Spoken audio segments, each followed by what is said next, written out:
আসসালামু আলাইকুম, কেমন আছেন সবাই? আশা করি সবাই ভালো আছেন। আজকে আমি দেখাবো কিভাবে আদার রস দিয়ে আপনারা হলুদ দাঁত একদম সাদা চকচকে মুক্তোর মতো করবেন। তো চলুন দেখা যাক, কথা না বাড়িয়ে আমি কিভাবে এই রেমেডিটি তৈরি করেছি সেটা আপনাদেরকে দেখিয়ে দিচ্ছি। আর হ্যাঁ, এইটা কিন্তু আপনারা ২ বেলায় ব্যবহার করতে পারবেন, রাতে এবং সকালে যখন ব্রাশ করবেন। তো এই তো প্রথমে আমি একটি শুকনো কাচের বাটি নিয়ে নিয়েছি। এখানে আমি দিয়ে দিলাম অল্প একটু লবণ।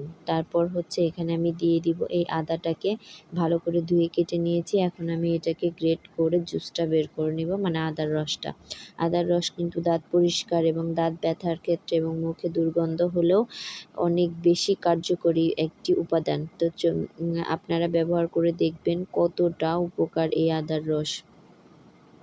তারপর হচ্ছে আমি এখানে দিয়ে দিলাম অল্প একটু লেবুর রস। লেবুর রসও দাঁতের হলুদ দাগ দূর করতে সাহায্য করে এবং দাঁত হয়ে ওঠে একদম চকচকে। তারপরে আমি এখানে দিয়ে দিব অল্প একটু পরিমাণে পেস্ট। এই ৪টি উপকরণ আমি খুব ভালোভাবে মিশিয়ে একটি রেমেডি তৈরি করে নিব। দেখেন, একটু সময় নিয়ে এটা মিক্সড করতে হবে যাতে সব উপকরণগুলো একদম খুব ভালোভাবে মিশে যায়। হ্যাঁ, আর বন্ধুরা, আপনারা এটি বানিয়ে ২ থেকে ৩ দিন নরমাল ফ্রিজে রেখে ব্যবহার করতে পারবেন। আর বন্ধুরা, যারা আমার ভিডিওটি ফেসবুক পেজ থেকে দেখছেন তারা আমার পেজটা ফলো, লাইক দিয়ে পাশে থাকবেন। আর যারা ইউটিউব চ্যানেল থেকে দেখছেন তারা আমার চ্যানেলটা সাবস্ক্রাইব করে দিবেন। তো এই তো প্রায় এটা হচ্ছে আমাদের হয়ে গিয়েছে।